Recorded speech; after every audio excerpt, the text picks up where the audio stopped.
Morning, everybody.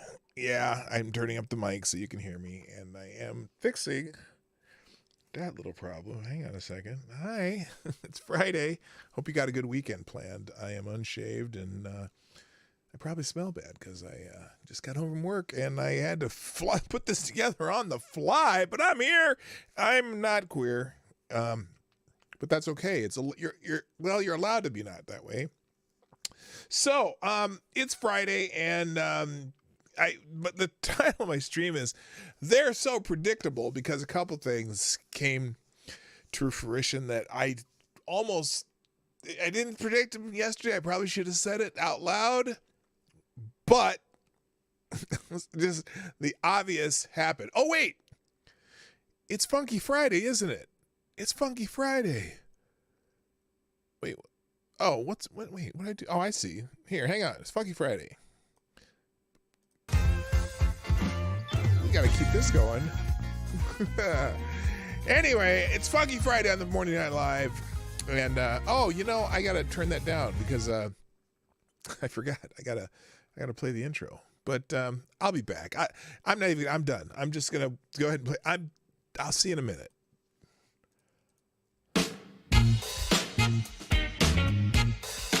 Ladies and gentlemen, coming to you live from the Lucky Dog Studio in a hidden location somewhere in the upper Midwest of the United States of America, it's a brother making his own way but with all the wrong opinions. Welcome to the Morning Night Live with your host, yours truly, P. Dog Night. Stop the music. Good morning, everybody. Wait, stop the music. No. Start the music. What the hell? Oh my God. Okay, hang on. This is stupid. Let's try this again. I need a producer. Start the music.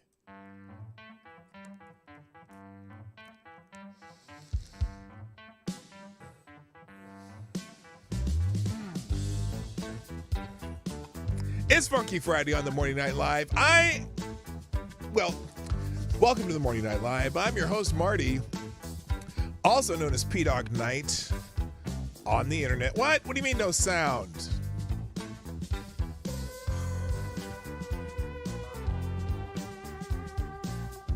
Anyway, welcome to the show.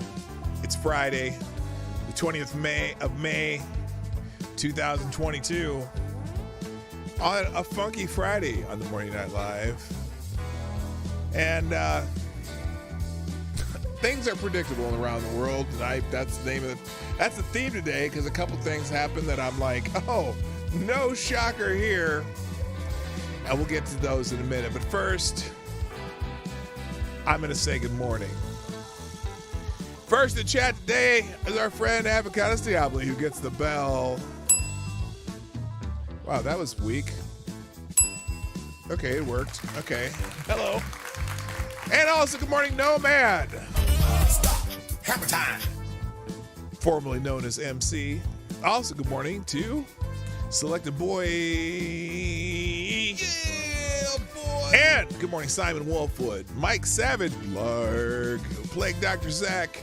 Good morning, CNN Sucks, the most redundant name on the internet. Hello, Somnambule Nation, DI Freighter Watcher, GDSOB. Also, good morning, Dumbass. Dumbass says, oh, well, ladies and gentlemen, we have our first sponsor of the day. I'm going to turn the music off for that. Thank you, X-Bubba Hotep. You are the new Streamlabs Superstar sponsor of the day. Dropping a big bullet in the tip jar of 556. Who says, glad to see you are back on YouTube. Also, F YouTube for whatever they are doing to people's streams. Yeah, Ranting Monkey got some kind of bullshit thing on his stream too. Okay, I can say fuck now since I already said bullshit. Yeah, Ranting Monkey, my friend, if you're not familiar with him, he's another YouTuber who does this kind of stuff. And he had a stream taken down for something about the stream being spam, first of all. Now, it would make sense if they did it to a video, right? But this is a live stream. How do you spam a live stream? Like their rules, I read the rules very carefully, by the way. And the YouTube rules are about, I can turn the music back on. The YouTube rules are about, is in relation to, like, for example, if you put up a video that you're trying to use to get to people to come buy stuff from you, then you plaster all over the place. But that's not, Randy Monkey streams are just streams like mine where you talk about current events and shit. And my obvious nudity and extra sexual content that they talked about, which is nonsense. But anyway, so true, X-Bubba Hotep. Thank you again for sponsoring the show. Who else is here? Let me check. Dumbass says I got that one. Let's see. I probably have to scroll down a little bit. Tyler F's in the house. ZZA's in the house. Monkeypox. I got your monkeypox. Also, good morning, Tyler Alexander. Aaron Meredith. Attack Alpaca. FX is in the house, which is something Fixmeyer thing. And also, I just say FX. And anybody else I miss, I hope not. If I see your name, I'll yell it out. There's my favorite Canadian Jaeger pony I see.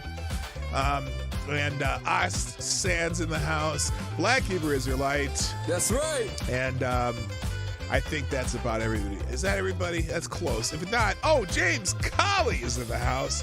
I don't want to forget James Colley because he'll start yelling boomer over and over. All right, let's turn down the music for Funky Friday and start the show. Thanks everyone for being here. So, as I am apt to do, I got on Twitter early this morning while I'm working because sometimes I get bored at work and I just scroll through Twitter and see what's happening. By the way, thank you, Somnambule Nation. And for tweeting out the show, RVA Dar, nice to have you back. Tyler F. and Zach Osborne. Okay. So I get on to Twitter this morning. I'm going to skip a couple of these. And I see an article in the New York Post. And now a lot of you people here. Wait, what? Breaking news, some low IQ soy boy is going to marry AOC. Oh, Lord, she might reproduce before her last remaining eggs dry up. Oh, my God. Hello, Zombie Teddy, too. Yeah, I didn't need to hear that. She's not that old, though. She's only like 20. Isn't she like 28 or 29? She's like a couple years older than my daughter. Those eggs ain't dried up yet. But anyway.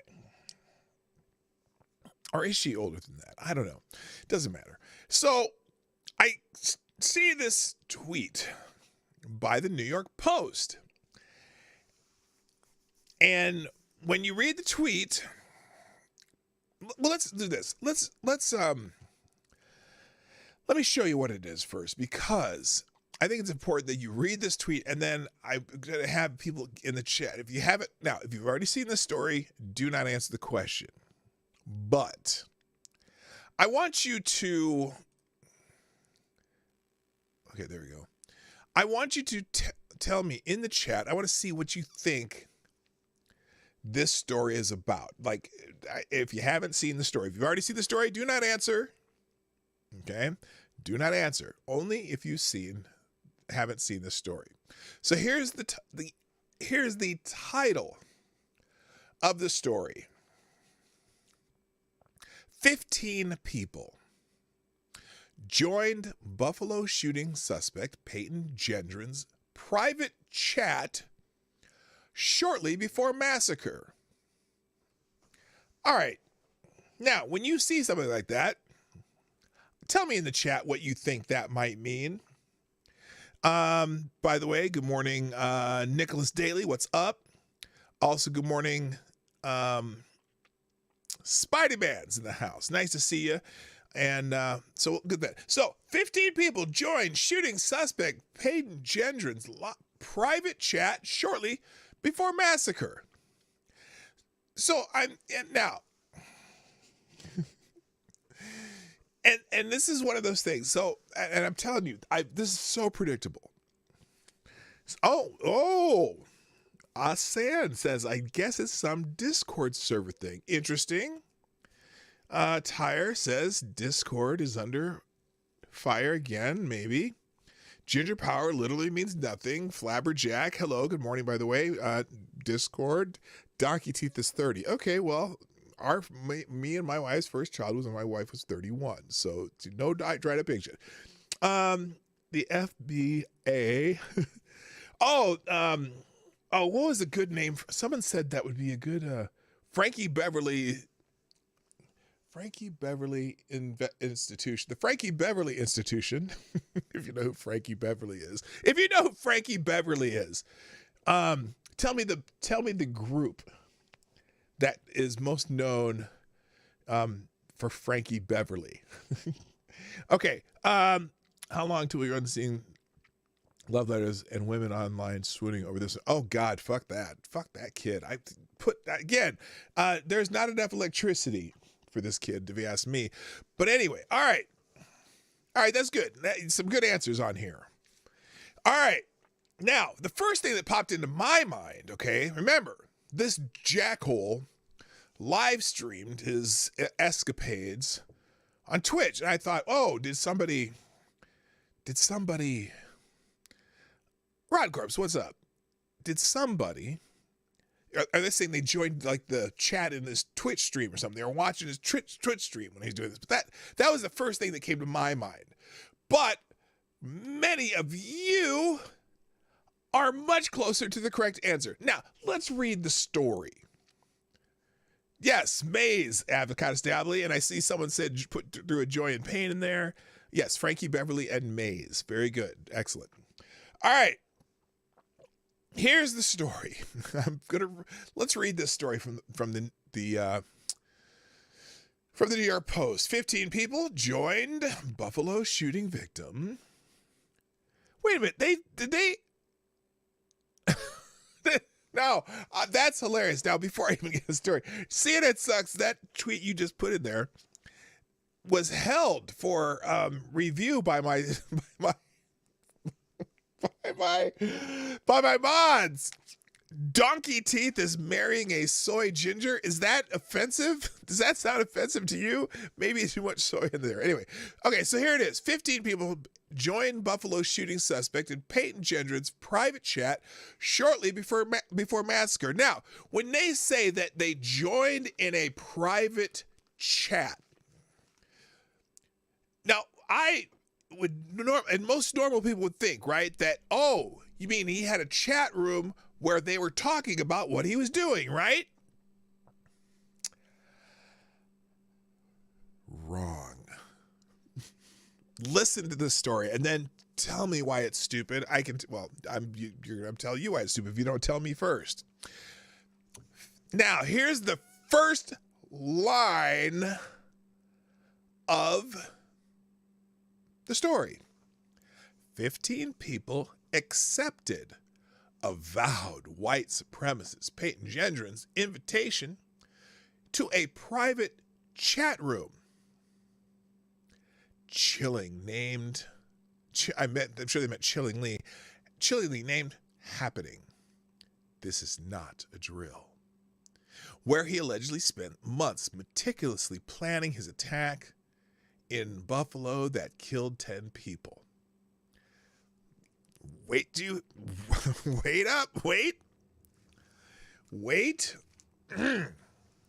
So again, 15 people accepted avowed white supremacist Peyton Gendron's invitation to a private chat room chillingly named Happening. This is not a drill. Where he allegedly spent months meticulously planning his attack in Buffalo that killed 10 people. Wait for it. The 18-year-old invited people on the Discord app 30 minutes before the massacre, CNN reported. So this chat, as the article writes, where he meticulously spent months planning his attack in Buffalo that killed 10 people, he invited people to his Discord app 30 minutes before the massacre. The chat room included months of posts written by an author who identified himself as Gendron, describing his twisted views and outlining how he scouted the top's friendly markets in a crazed plan to kill as many black people as possible. The person with knowledge of Discord's internal investigation told the network that the invitees and others with whom they may have shared access would have been able to view his posts before the massacre. He invited them 30 minutes before the massacre.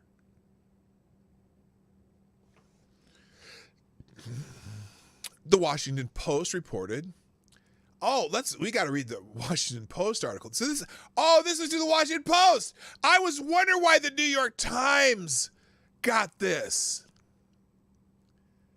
And now their article says, just before the Buffalo shooting, 15 users signed into suspects' chat room, says person familiar with the review. All right, I'm going to have to read their story too. I'm going to have to get the archive of this first. This is so crazy. This is, anyone who understands how,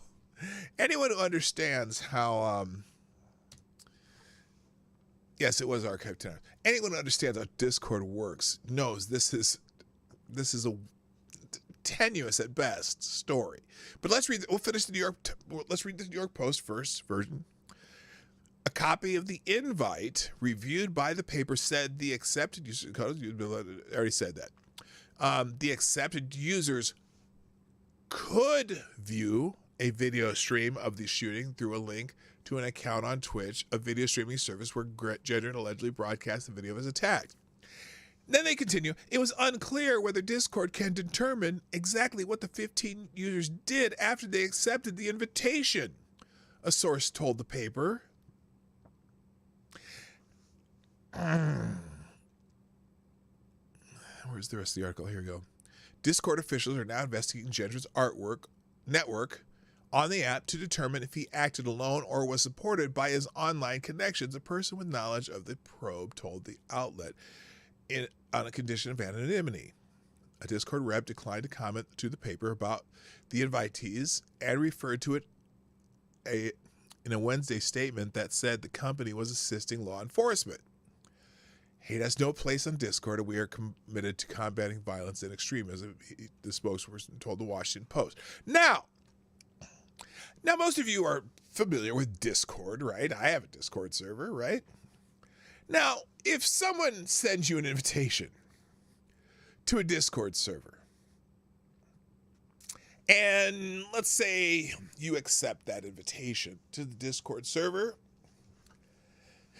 and 30 minutes later, you find out a couple weeks later that right after you accepted that, this dude went and shot up a bunch of people. But you might not even know who he is, right?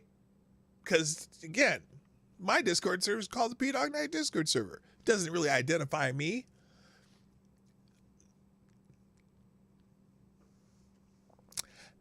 What all this means, the only thing that I would be concerned about is if any of those people knew about the planning, were maybe in a chat room and he said he was about to go shoot some people, but they accepted the invitation 30 minutes before this happened.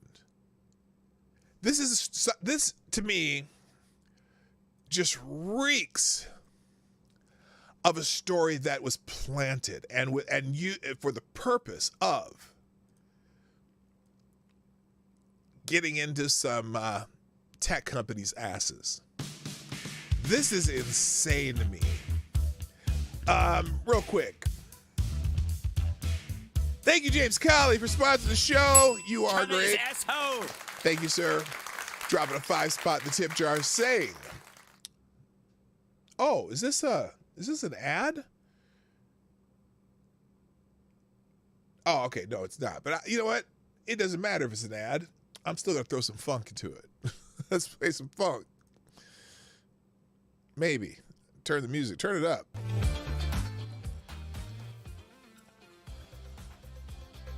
Thank you, James Colley. And James Colley's message says, we at the JCL have come up with the rotisserie lightning rod for those extra special criminals. Also, is CNN upset they didn't get the invite? Furthermore, your notice for YouTube Super Chats is off. Is it? Is it really? Wait a minute. What do you mean my notice for YouTube Super Chats? Just tell me in the chat. I'm not sure that's what it means. Your notice for YouTube Super Chats is off. You mean the little $sign thingy? I can't see a $sign thing in my chat. Let me check something real quick here. What the hell is going on here? Are they fucking with me again? Because someone did send a YouTube Super Chat earlier, right? Yeah. You did. Duh. Let me check something in my let me check something here. YouTube Studio. Anyway, I want to talk about that Discord bullshit though.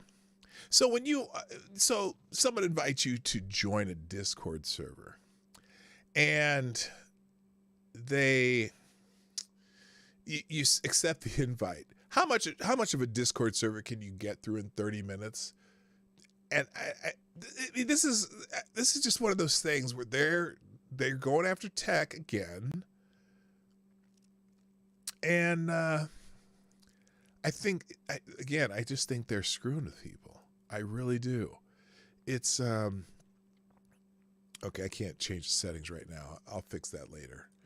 Oh yeah, Zach's got one there. Thank you, Zach Osborne, by the way, for the $1 in the super chats. I appreciate that. So let's go to now I want to go to the Washington Post version of this story because I want to see how they wrote this because they know some people. So first of all, that headline from the New York Post. Let's go back to the New York Post headline. This is clearly a headline written by someone who does not understand what they're talking about. Because to join a chat, you're actually joining a chat where you're actually talking to people, right? Versus joining a Discord server, which is a place where you can join a chat. But the way it sounds in this headline, it's like, oh, he was chatting with people while he was doing this. So let's go to the Washington Post version of this story. Just before Buffalo's shooting, 15 users signed into suspect's chat room, says person familiar with review. Now, that's a very different headline, or very different than what was described in the last article. You don't sign, you can join a Discord server and never sign in, right? At least that's what I think. Slabbot might be slow right now. I don't know. Oh, I don't know. Do I even have a slobs bot? Yeah, I do. No, I got it. Oh, okay. Okay. I see what you're saying. The notification from the YouTube one. Yeah, no, it came up through here, didn't it? Oh, no, it didn't. That's weird. Okay. Anyway. All right. So anyway, listen. So this headline says they signed into the suspect's chat room. Now, anyway, real quick before I even get into that. Thank you, Cryptic. How you doing? Welcome to the show. Nice to have you drop by. And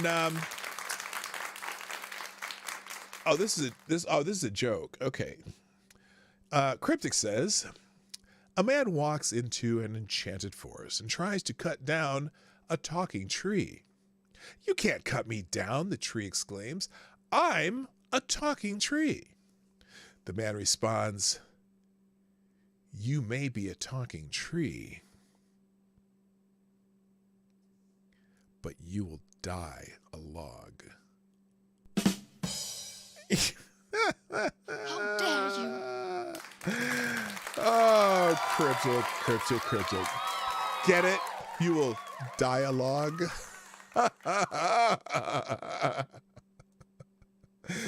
Oh gosh, I'm weird. That's a funny one, Cryptic. Thank you, Cryptic, for sponsoring the show. And Cryptic, you are the new Streamlabs Superstar sponsor of the day. Thank you, sir. All right, let's read the Washington Post version of this stupid story. Just before Buffalo's shooting, 15 users signed into suspect's chat room, says person familiar with review. An online chat room invitation sent shortly before the Buffalo supermarket shooting by alleged gunman Peyton Jedron was accepted by 15 users. Chat room invitation or server invitation? You know how when someone sends you one of those invitations, you click on it and now you're a part of that server? Do you think they got, how much of that server do you think they got through?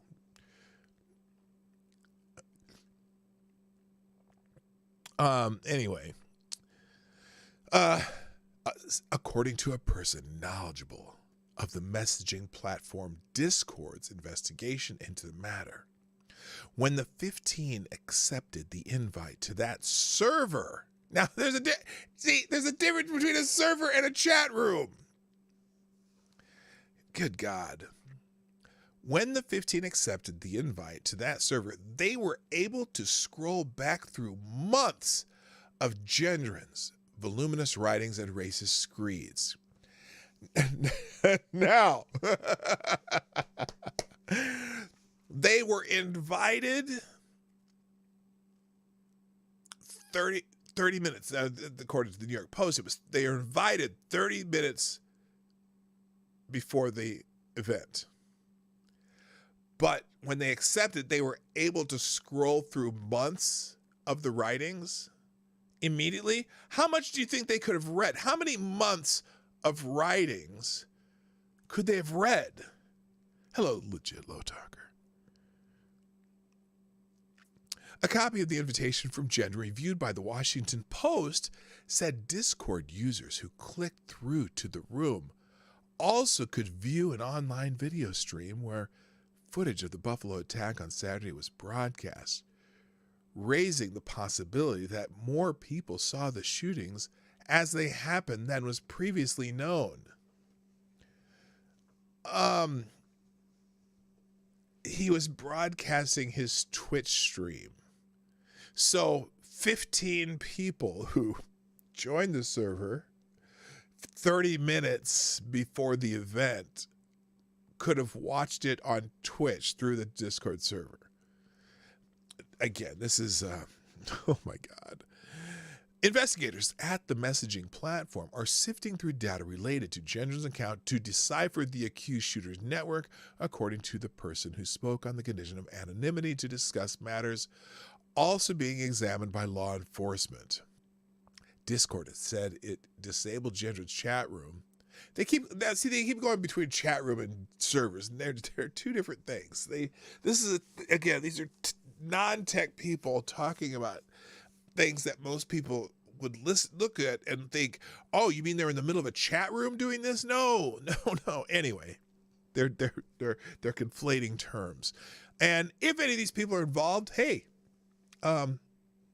save some electricity for them too, but I don't think they were. I'm pretty sure. Again, this is it's so guilt by association. It's crazy. Anyone who understands how Discord works, a Discord spokesperson declined. Okay. Disabled Gendron's chat room after the shooting, which killed 10 people and injured. That's bad writing. That's bad writing. Oh, after the shooting, which killed 10 people, injured 3 at Tops Supermarket, but has declined to say how it learned of the chat room's connection to the attack. A Discord spokesman declined to comment on the finding that 15 people accepted the invitation. The spokesman referred the post to a statement issued Wednesday that said that company was assisting law enforcement. Hate has no place in Discord and that we are committed to combating violence and extremism, the spokesperson said.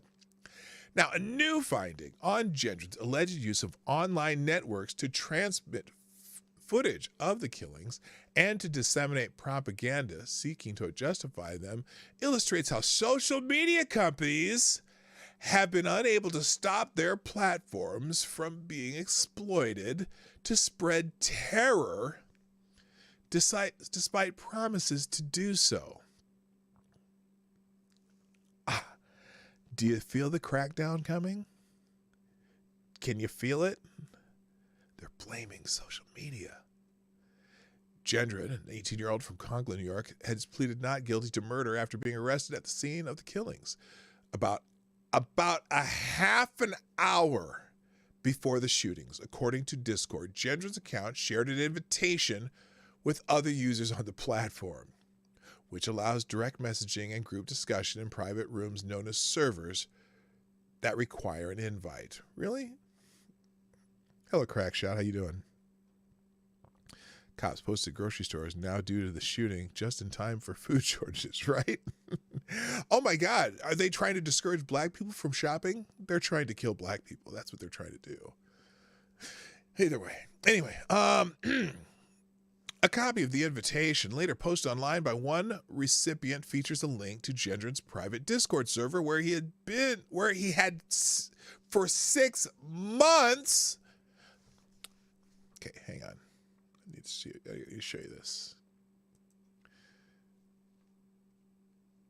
30 minutes. This one. 6 months. 30 minutes. 6 months. 30 minutes. 6 months. So these 15 people, could these people have scrolled through 6 months of Discord server postings in 30 minutes? I just don't think so.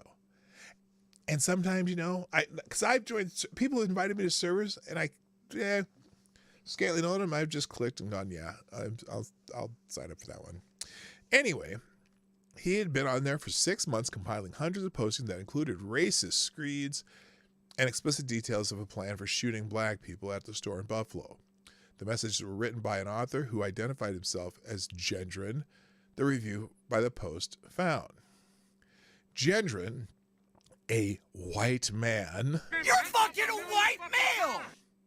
cited a racist theory that non-whites were brought to the United States to replace white people for political purposes. Oh, no, he didn't. He was, at least not that, that's changed. That's changed.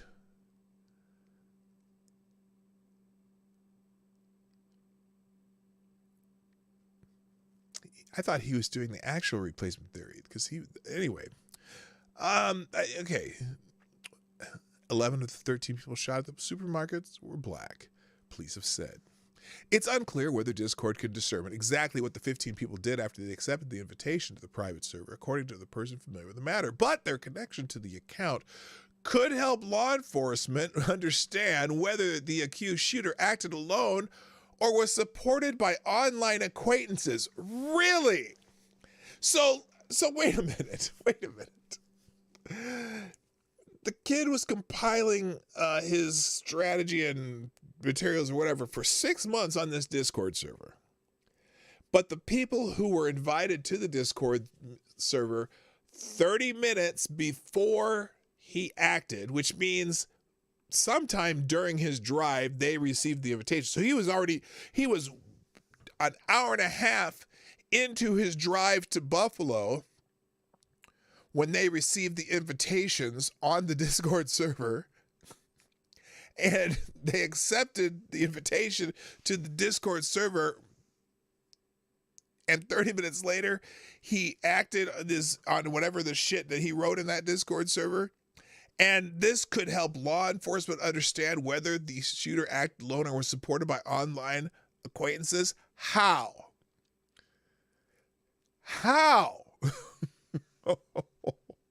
And how many of those 15 were FBI agents? Oh, did I say that out loud? Oh my gosh, I can't believe I said that out loud. Did you hear me say that, Johnny? I said that out loud. Anyway, now the invitation happening, this is not a drill, also included a separate link to an account on the video streaming service Twitch, where Gendron allegedly broadcast video. Allegedly, I thought they knew he broadcast his shit. Anyway, allegedly broadcast video of his attack from a camera mounted to his military-style helmet. Ooh, a military-style helmet. I wonder if he had a military-style weapon. Yeah, we already know that he had some version of an AR. Twitch screenshots shared online show that 22 people watched, and the firm has said it disabled the stream within 2 minutes after the first gunshot. Well, and the fact that 22 people watched, if this kid ever played games on Twitch, 22 people showing up in your Twitch stream isn't really much. You don't know what people are going to be doing on their stream. If you happen to be on there and you click, that could be in the previews on Twitch. You know, when you just open the Twitch and then you got the preview screen with videos up there might be a video just sitting there. So the 22 people out of how many people use Twitch doesn't mean much. Anyway, but some viewers saved copies that have since spread online. Twitch is owned by... they tied in... Twitch is owned by Amazon, whose founder, Jeff Bezos, owns the Post. Well, at least they went full disclosure, right? Yeah, right, GD. AR, yeah, it's such a military-style rifle. Well, it's black, and it has, like, cool, like, attachments and plastic stuff around it. So it's military style. Minus the... burst fire and, whatever. Okay, it's not clear how much overlap there is between the 15 people on the Discord channel and the 22 previously known Twitch users. Wow! Again, you're talking about platforms that have multi-millions of people on them, but still, this is... Again, there is a purpose behind this, by the way, and we're getting to it. There's an absolute purpose behind articles like this. Get ready. The invitation said people could also view Gendron's video stream within his Discord server. One version of the attack video circulating online indicates that the viewer who saved it was watching a stream of Gendron's home computer screen, which was in turn displaying the live attack video. Okay, so they're learning how this all works, I guess. Viewers watching the video through that path may have been in addition to the 22 watching directly on Twitch. Discord has declined to say how many people had access to Gendron's invitation in his writing. How many invitations did he send out total? What if he sent out thousands of invitations to people he follows on Twitch to follow his server, and people just clicked on it? You know what I'm saying? Those of you who use Discord know what I'm saying, exactly what I'm saying. In his writings before the attack, he wrote that he intended to share it with everyone on his Discord friends list. How many Discord friends are on his friends list? Each Discord server he belonged to, and on message boards unrelated to Discord that featured extremist content. So he could have just blasted out invitations to thousands of people for all practical purposes, and 15 accepted the invitation, probably not even clicking on the server. This is crazy, but it's probably not wrong to find out who those people are and what they saw and if they knew anything about it, which is very unlikely since it was happening while he was 2/3 of the way there from wherever he lived, or 3/4 of the way there. It was only 30 minutes from a 2-hour drive. Anyway, so he was already on his way to commit this act when he sent out the invitations. All right, now, created in 2015, Discord is a chat app that offers added features such as collaboration between groups using voice, video, or screen sharing. Discord is divided into groups called servers, and within servers there are channels. Servers can be public or made private, requiring an invitation to view the content. Now, here's the big fact, and I'll just go to the tweet from the New York Attorney General. Letitia James, my office is launching an investigation into the social media companies that the Buffalo shooter used to plan, promote, and stream his terror attack. We are investigating Twitch, 4chan, 8chan, and Discord, among others, all platforms that the shooter used to amplify his attack.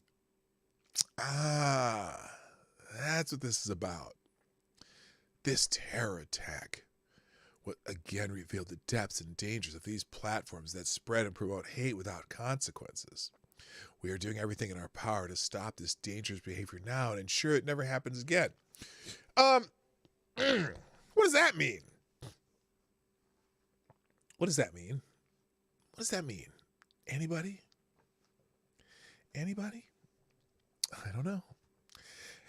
Anyway, so that's pretty predictable. Now, I had one other article regarding this. And here's the other one.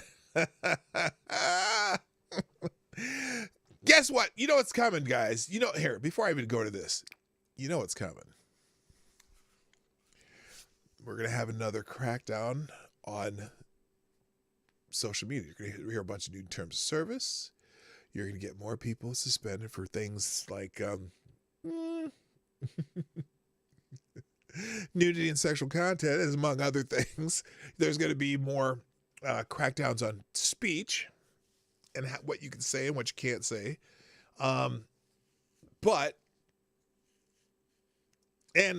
course, Letitia James is going to find a way to try to sue one of those platforms, which, now, what's crazy about this, too, is I think Section 230 might still be in play as far as protecting Twitch. They didn't, they got it off there as fast as they could, whatever.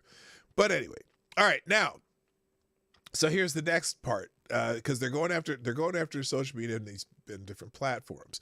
YouTube videos that taught Buffalo suspect to modify his gun are still online. Oh no!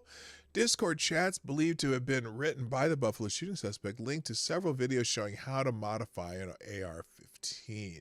Oh, they're going after video games, video servers, platforms, and AR-15. The hell?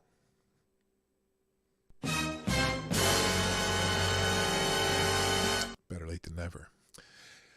The 18-year-old suspected of targeting and fatally shooting 10 black people in Buffalo, New York, wrote in what we are believed to be his online journals he learned how to illegally modify his rifle by watching YouTube videos. The suspect appeared to link to the videos on Discord chat logs, and the videos were still available online on YouTube as of Thursday evening, 5 days after the shooting. Some of the videos appear to violate YouTube's community guidelines, banning videos that show how to install gun accessories like high-capacity magazines. Wait a minute. Is that an illegal alteration? Anyway, the advocacy group. Oh, Every Town for Gun Safety. That's Shannon. What's her name? Shannon Watts. The advocacy group, Every Town for Gun Safety Support Fund, is calling on YouTube to strengthen how it enforces its gun policies in response to the journals and videos. Technology platforms such as YouTube have a responsibility to users and the public at large to ensure that posts do not incite violence or promote extremist content, the group wrote Thursday evening in a letter to YouTube. Well, Susan's going to oblige them. The letter is also sent to New York Attorney General, who has announced an investigation into the role tech platforms may have played in the shooting. The letter did not specifically mention YouTube. in its December, an NBC News investigation found dozens of YouTube videos with step-by-step instructions for how to make untraceable ghost guns at home, despite a company policy banning such videos. In February, 5 Democratic senators sent a letter asking YouTube to better enforce its firearm policies. So they're going after tech. And look, if those are against YouTube's tour service, maybe they should be going after them instead of people like me who do not put nudity and sexually explicit content on their channels, or do not spam, violate their spam policies. You know what's wild about this thing? Let's go back. The thing about Ranting Monkey and that spam policy, you cannot ask for a review on it. So first of all, they tell you, they're and it acts as a strike. So I think that he got 2 strikes yesterday on his channel for the spam and whatever policy, right? But you can't ask for a review. So, and they don't tell you specifically what they're talking about. They closed a stream. They said this stream violates the spam policy. I'm not so sure how that works. Anyway. All right, let's talk about the other predictable thing, and then I'll back up, because then there's a whole bunch of odds and ends that I want to get to today. But the other day, well, no, it was more than the other day. Hang on a second. Let me get the right one here. We'll do this one first. I'm just organizing the tweets. I didn't have time to do it. I got off work, came here, and basically opened up my computer and said, oh, I better get this going, right? So the other day, Elon Musk mentioned something about his displeasure with Democrats, okay? He announced his displeasure with Democrats. And he said something to the effect that he probably will not be voting for Democrats this time. Democrats used to be, the good guys, and now they're kind of being the assholes, right? I mean, I'm paraphrasing, but that was basically what he said, right? Lots of people got hit with spam and deceptive practices on their streams yesterday. It was bizarre, and I think it was an algorithm tweak response to Everytown. That could be. That very well could be. Hopefully they fix that. Thank you, Zach Osborne. So anyway, after he said that about they probably would be voting Republicans as Democrats are turning into the assholes, kind of like China. China is asshole. He then tweeted this little cryptic note where he said, "If there is ever a scandal about me, please call it Elongate." Well, now again, he's trying to buy Twitter, and they're not happy about that. And now he said something about maybe voting for Republicans, but they're definitely not happy about that, because all the tech company people are Democrats. And so what happened is later on, wait,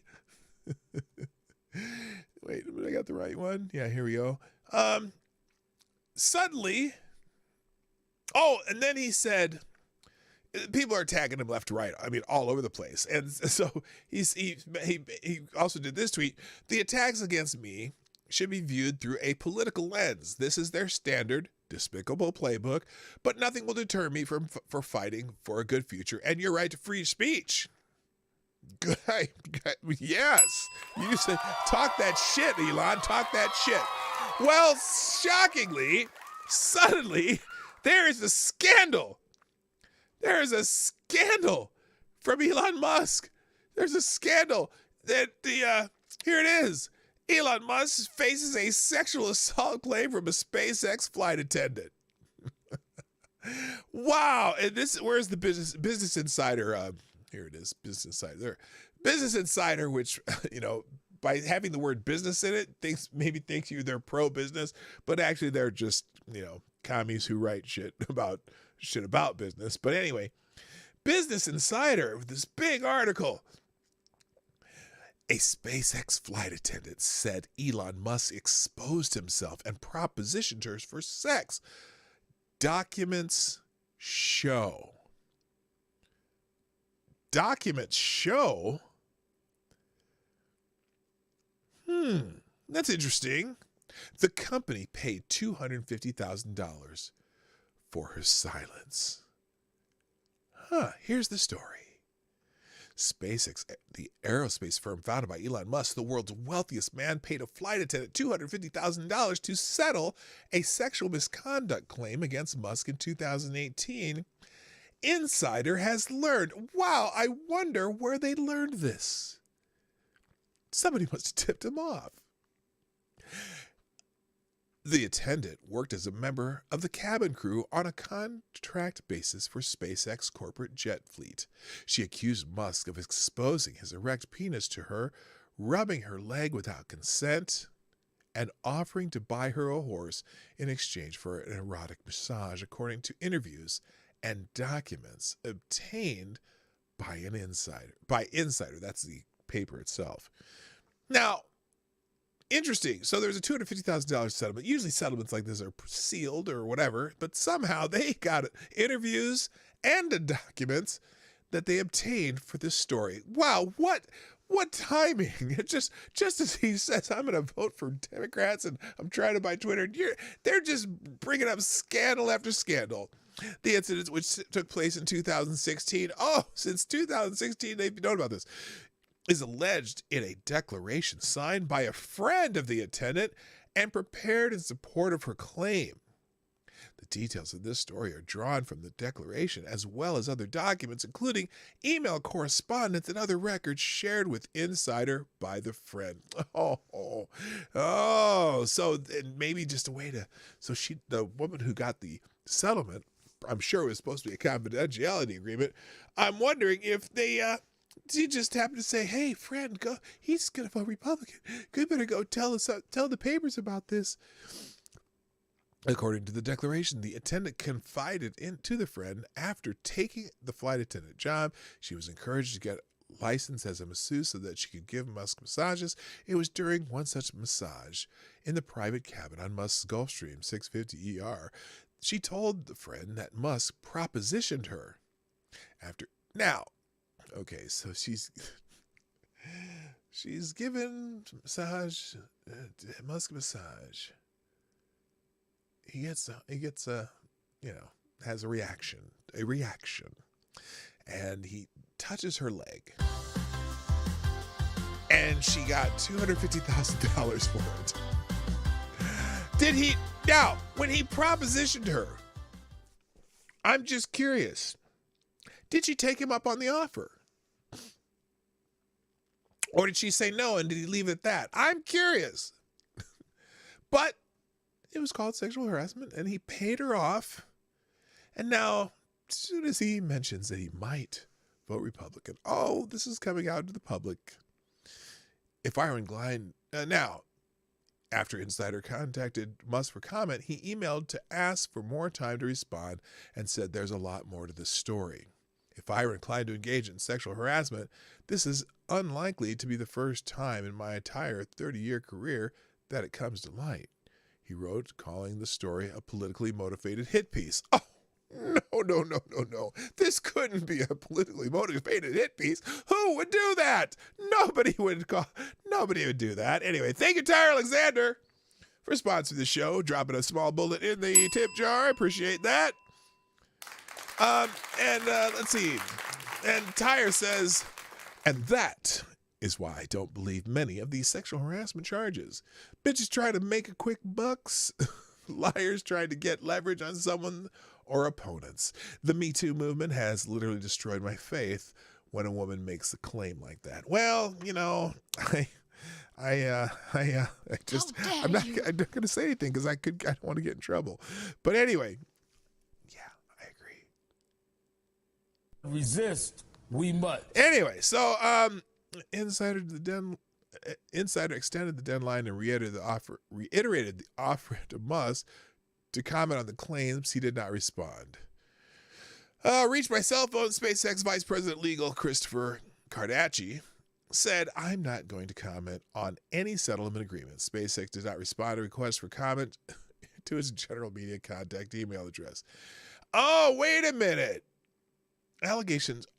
Then apparently he offered her a horse if she would do more because she's into horses, I guess. Anyway, full body massage, blah, blah, blah, blah. Was completely naked except for a sheet covering the lower half of his body. During the massage, his declaration says must expose his genitals, then touched her and offered to buy her a horse if she would do more, referring to the performance of sex acts. The attendant who rides horses declined to continue with the massage without engaging in any sexual contact. The attendant is not for sale, the friend's declaration said. She's not going to perform sexual favors for money or gifts. So he propositioned her. She said no. They finished the massage.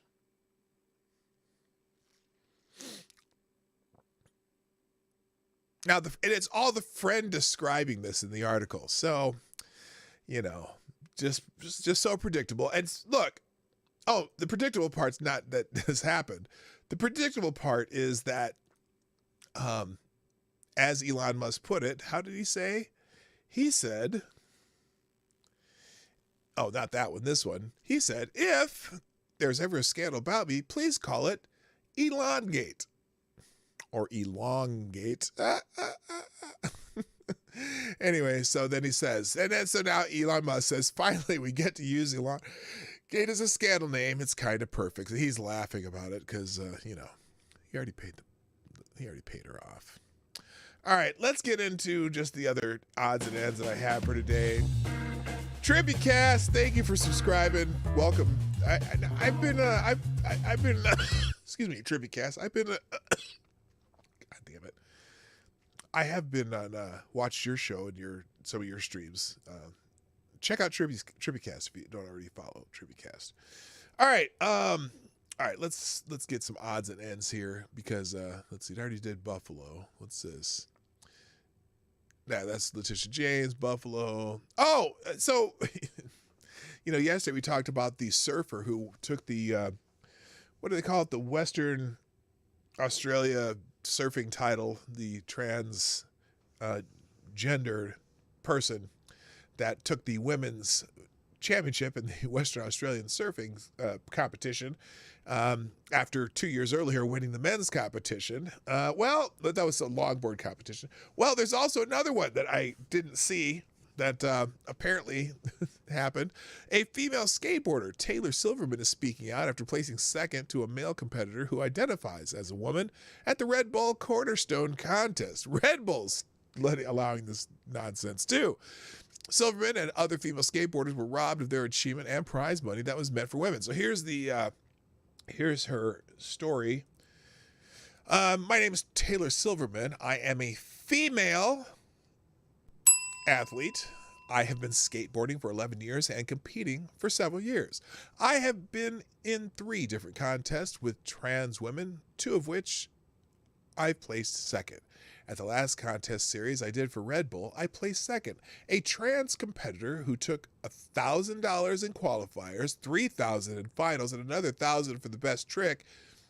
This totaled to $5,000 the prize money meant for female athletes.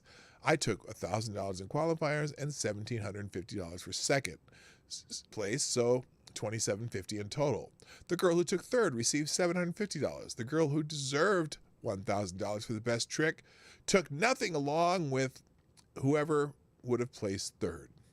I deserved to place first, be acknowledged for my win, and get paid. I reached out to Red Bull and was ignored. I'm sick of being bullied into silence. Now, let's see. Is that her? What? Oh, okay. I think this is the letter she wrote to Red Bull. Hi, Eric. I hope all is well with you. I'm reaching out in hopes of being directed to the right person to express my concerns about what occurred at the Red Bull Cornerstone contest with the transgender competitor in the women's division. Perhaps that is you. If not, hopefully you can put me in contact with the correct person. A biological man with a clear advantage won the women's division, best trick, and also won multiple qualifiers. This took away the opportunity that was meant for women to place and earn money. What happened was unfair, and at the time I was too uncomfortable to speak up. I understand that in today's society, even some women think this is acceptable, but I believe in doing the right thing, even if it's not the popular thing. I now realize it's really important for me to speak up, and I'd like to schedule time to talk. And let's see. And this is Taylor Silverman. So, I don't even know what to add about that. But now a woman will finally do a 1440. So I am torn. Yeah. Well, I think sometimes the time to argue about this is before the competition starts. I think sometimes maybe top women in this situation maybe should just drop out of the competitions and leave especially for a company like Red Bull. If the top 10 women drop out of the competition and you have even worse competition because there's, one extra special competitor that and against, the more mediocre female competitors, it would be even more drastic a show for the Red Bull people. So I don't know, man. I don't know what they're gonna do about this. It's so permeated in our society right now. And the guy wants the girl, whatever, the transgender person wants to be transgender and feels they need to be transgender to feel better about their life. That's great. But you don't have the right to fuck up other people's lives and dreams. That's my opinion and I'm sticking to it. All right. Also on that note, there was a really interesting Twitter Spaces conversation yesterday talking about this issue, particularly as far as the indoctrination of trans ideologies in schools. And there's a couple of people that I have followed. Hello, Jesse Leon, by the way. They should kick her in her lady balls before she skates. Okay, maybe I shouldn't have read that. Anyway, God.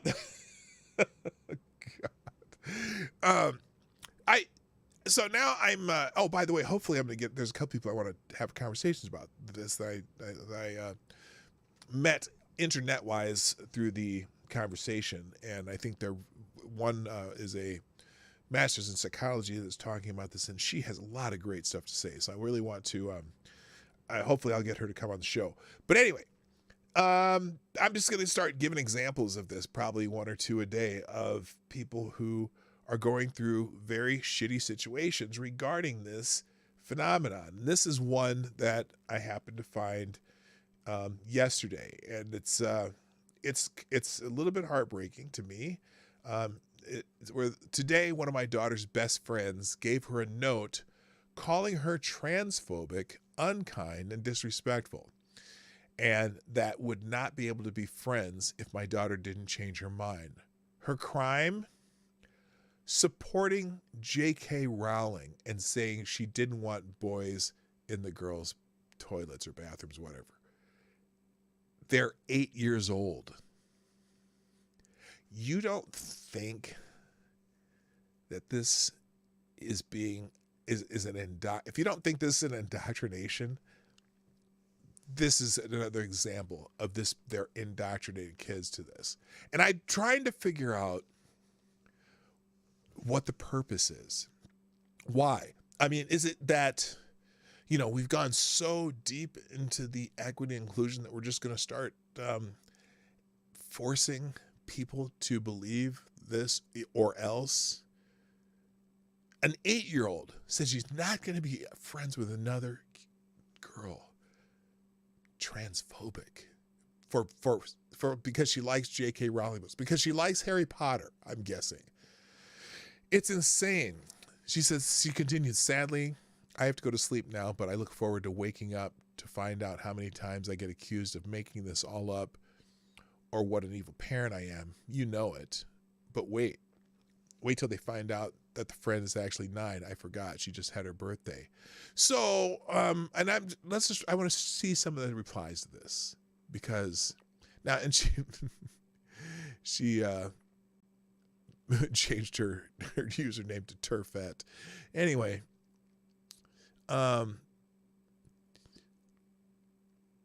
I really want us to be friends. I'm sorry you don't. I am uncomfortable with boys in the girls' toilet. I am sorry you feel...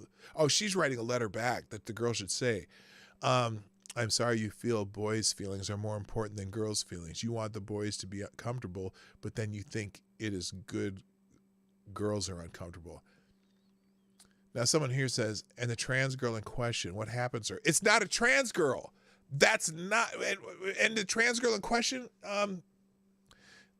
anyway, oh, I see. They're saying, and a trans girl in question, what happens to her? Do they not have cubicles at the school? In which case, perhaps the girls could band together and campaign for cubicles so everyone can be comfortable in the girls' facilities. Why can't the boy be comfortable in the boys' facilities? Why is it always up to the girls? Okay, there's a whole bunch of questions here that it's a thread of people arguing back and forth. And these arguments are just constant on Twitter right now. Because, and I just, the indoctrination though is driving me crazy. I'm sorry. All right, let's see. We got a couple more things that we got to get out of here. Already did Elon Musk. Did that already. All right, one last story, and this one's annoying to me. It's from Reason. I've seen this story in a couple different places. So I am not a fan of, what do they call that when they seize your property? The police seize your property, like asset forfeiture. Michigan couple says the town seized their building and offered to return it if they bought two cars for the police. Sounds like a little bit of extortion there, doesn't it?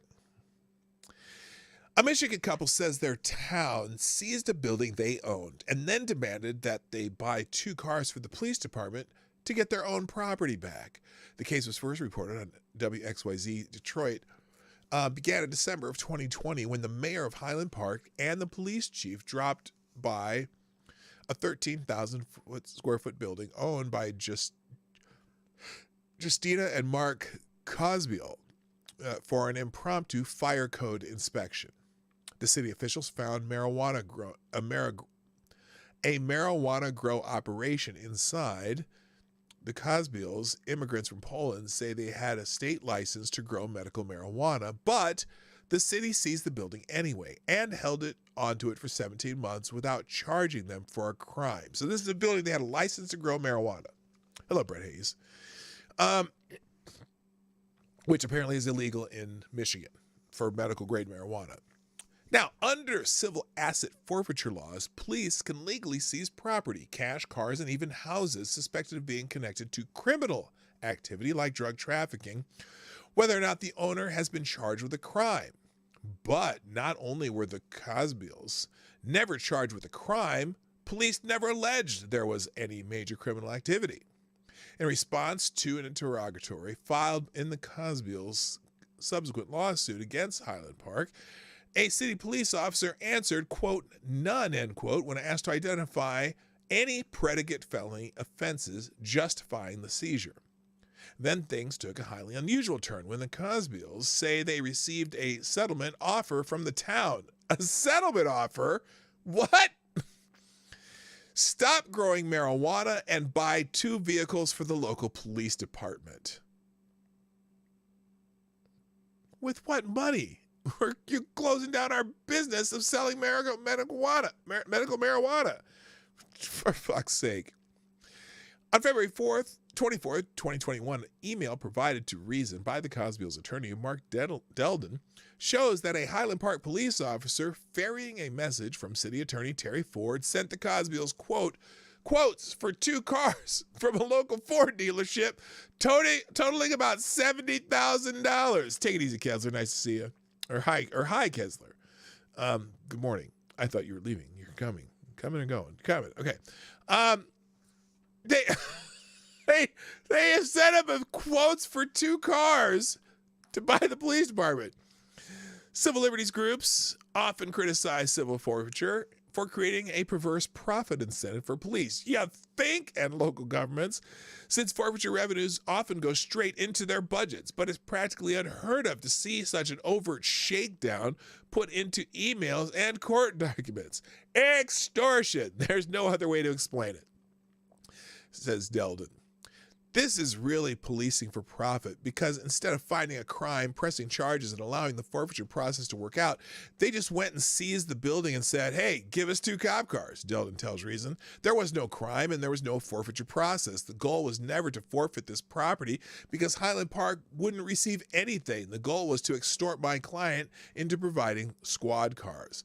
Law enforcement groups say civil forfeiture is an essential tool to disrupt organized drug trafficking. Hello? They had a license. However, civil liberties groups say the practice is unfairly tilted against owners who often bear the burden of proving their innocence and fighting in court for months, sometimes years, to try to win back their property. Yeah, see, here's the thing. There's no due process in civil asset forfeiture. I thought that was against the Fourth Amendment. Wayne County, because you're being penalized for some shit. Anyway, Wayne County, where Highland Park is located, has an aggressive asset forfeiture program. Oh, really? An aggressive asset forfeiture program, particularly for cars. It has seized more than 2,600 vehicles between 2017 and 2019. 2 years? 2,600 vehicles? 1,300 vehicles a year? How many is that? It's like 3, 4 vehicles a day? Somebody do that math. It's at least 4 vehicles a day. 365 divided by 1,300. Anyway, not a day, a month. No, 2 years. No, a day. It's like 3 or 4 vehicles a day. Holy shit. 3 vehicles a day. Between 3 and 4. Oh my God. Raking in more than $1.2 million in asset forfeiture revenues, according to the public records obtained by the Mackinac Center for Public Policy, a free market Michigan think tank. Over 473 were not accompanied by a criminal conviction. And 438 of those cases, no one was even charged with a crime. What? How do you seize a vehicle when there's no crime? Holy shit. Even though the records say police... okay. In 10 cases, the cars were seized under suspicion of a drug violation. Note what I just said there. Not conviction, suspicion of a drug violation, even though the records say the police didn't find any drugs. Wayne County prosecutors typically offer to settle such forfeiture cases and return the owner's cars for a $900 payment plus towing and storage fees. What a racket. I just should go do police forfeitures for a living. And then they have I'll even put a copy of the forfeiture notice in the links today. Delden says, although the Cosbill's forfeiture case was never properly routed through the Wayne County Prosecutor's Office. So this never went even anywhere. The Wayne County Prosecutor's Office did not immediately return a request for comment. In a statement to WXYZ Detroit, a spokesperson for the prosecutor's office said it was not aware that the city was negotiating its own settlement. Today, a day after WXYZ Detroit reported on the fiasco, Highland Park informed the Cosbills that would be giving their building back. Their lawsuit is ongoing. Yeah, because they haven't had use of their freaking building for a year. How many other people in Highland Park have they done this to? Delden wonders. My clients are fortunate enough to have the resources to come and hire me. They're paying me to fight for their rights, but this is expensive. How many people in Highland Park didn't put up a fight? Highland Park City Attorney Terry Ford did not immediately return a request for comment. Yeah, you need to just shut the fuck up, because you're probably going to be named in the lawsuit. Anyway, that's fucked up. And on that happy note, I'm going to call it a day. By the way, I do have the notice of the forfeiture right here in the it'll be in the links today, which of course every day I put links to everything that I showed you. In a single link down below called the one tab link. It's in the second paragraph of the description below. I'll be updating that during the outro. So if you want to hang around, and I'll put it in the chat and in the description down below if you want to pop that link. Oh, I'm just going through my thing here. Let's turn that off. Okay. So, hey, the weekend is here. Happy Friday. I hope I hope you all have a good one. If you have plans, I think it's going to rain in my neighborhood, so I'm probably going to clean the garage this weekend. But I do. Oh, although our friend of ours is in a choir concert. Oh. I am also, hopefully, sometime in the near future, in the next couple weeks, I am going to be interviewing Royce White. Now, Royce White is a local basketball legend, high school basketball legend, who ended up going to Iowa State. He was one of the great player at Iowa State University, played in the NBA shortly, but he's the guy who had trouble. He had trouble because he had flight anxiety, so he couldn't travel around the NBA. But anyway, Royce White is now a candidate for the 5th district, 5th congressional district in Minnesota, which is Ilhan Omar's district. I'm going to go to an event Saturday where he's going to be speaking, and then he said I asked him to come on my show, and he says, well, if you tell you what, you come to my event, and then I'll come on your show. So I'm going to go to his event on Saturday, and hopefully we'll get him on here, because there's 2 different people that I know of that are running for the Republican nomination in that district. Now it's like a Dem plus 40 district, but Royce White is a big name in the Twin Cities, especially in North Minneapolis. So there's a smidgen of a chance that he can have some traction. And either way, he's an interesting guy, very, very proud American, very capitalistic guy, but also has a deep, deep connection into the community too. So it'd be really interesting. It would be a really interesting interview if I can get him on. And then one of the other people was the person I met yesterday in that conversation talking about trans issues too. So I'm going to have some interesting people joining me in the show coming the next few weeks. So look forward to that. But for now, just enjoy your weekend. I don't think we're going to do a trail stop stream tomorrow. I got too much shit to do. But we'll see. It's hard to keep Lady Boomer away from trail stop on Saturdays too. So we'll see what happens. But on that note, remember, if you haven't done it already, hit the like button, share the stream before, during, and after the stream. If you're watching on replay, put a comment in the comment section. And thank you to our sponsors today, Bubba Hotep, James Colley, Cryptic, Ty Alexander, and welcome TrippyCast to as a subscriber. And I'm sorry, Zach Osborne. I almost missed Zach Osborne. Thank you to you too. And ended up looking like Cryptic. You are the Streamlabs Superstar sponsor today. Thank you very much. Gotta go. My name's P-Dog Knight, and I'm out of here. Bye-bye.